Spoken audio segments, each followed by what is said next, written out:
When Capcom's first Resident Evil hit store shelves, it was a massive and unexpected success. Sony and its PlayStation console were still newcomers to the gaming market, and Resident Evil was one of their first major system sellers. But when Sega announced that they were coming out with their Dreamcast console years before the PS2 would be ready, Capcom decided to make a major title for that system while making a spin-off game for the PlayStation. But Sony swooped in and signed an exclusivity deal with the studio, forcing them to switch the names and make the sequel the spin-off, and the spin-off the sequel. Sony thought they had dodged a bullet. Resident Evil's main games would now stay on their consoles, keeping that fan base loyal to them.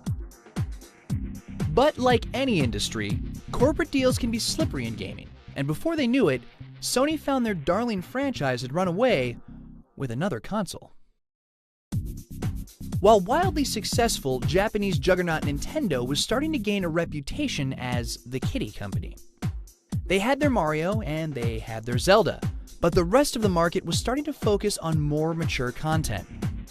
Recognizing that they needed to branch out a little, they came to Capcom and asked if they could have their Undead. So in January 2000, the studio announced that they were making a franchise prequel called Resident Evil 0 for the Nintendo 64. They said that the game would be out by the end of the year. But it wouldn't be a Resident Evil game if it actually finished the way it was supposed to. Sure enough, in September, Capcom held a surprise press conference. Not only would Resident Evil 0 be scrapped and rebuilt from the ground up for Nintendo's new GameCube console, but Resident Evil was going to become a GameCube exclusive franchise. That's right, Sony's deal to keep the main franchise on their system had only lasted one game. From now on, Capcom would be taking the kiddie company's new machine and scaring the pants off of it. And if all that wasn't enough, the father of the series, Shinji Mikami, announced that he would be returning to the director's chair to make a new game, or rather, an old game. He would be making Resident Evil, the game that started it all. Again, but for the GameCube.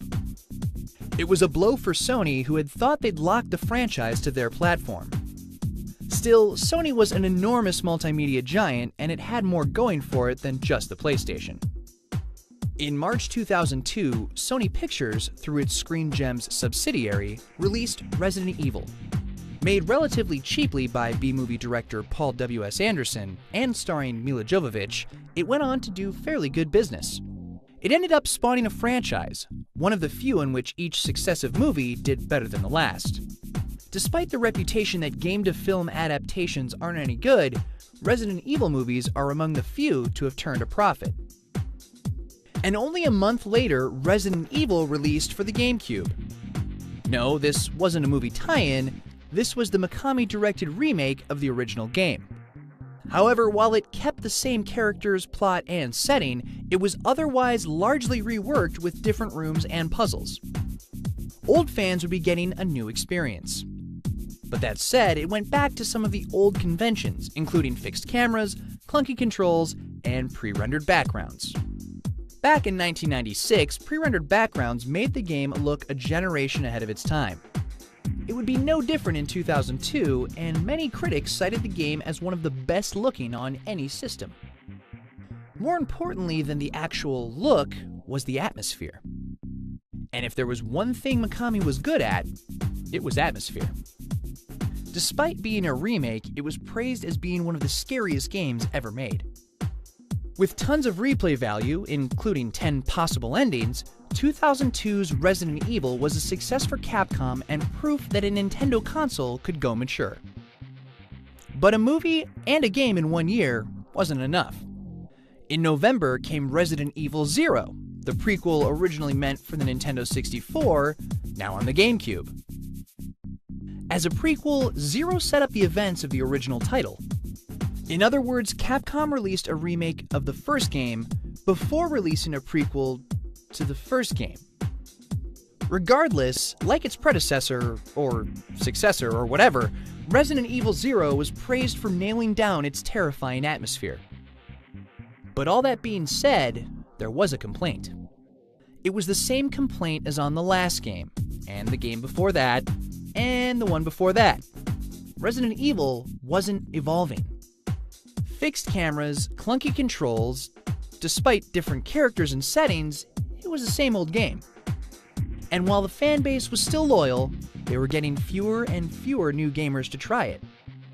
Still in all, the game sold 1.25 million copies, proving that even if the franchise was getting as stale as its zombies, it still had as much life left in it as its zombies. But Capcom knew enough was enough, and tried to invent a new formula.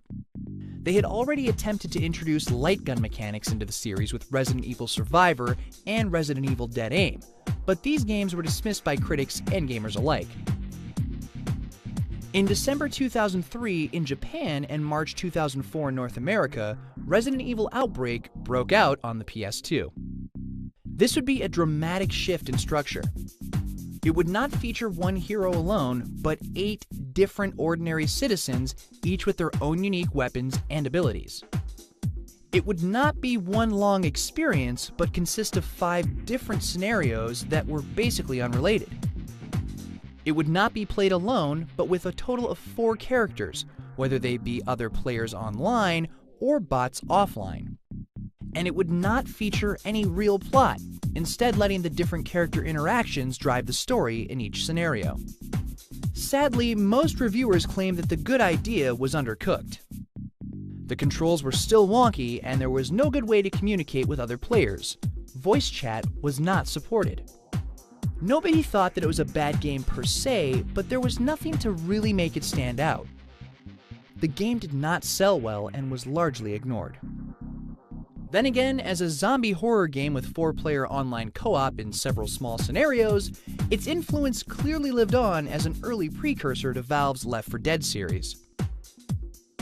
Resident Evil was a massive series reaching its end. But Capcom didn't want their cash cow put out to pasture. It needed a massive overhaul. It needed to adapt to its time without selling out or becoming derivative. They needed the one man who had always struck gold with the franchise he'd started in the first place. They needed Shinji Mikami. He gave them a horror title so good, it is still considered one of the best games of any kind ever made.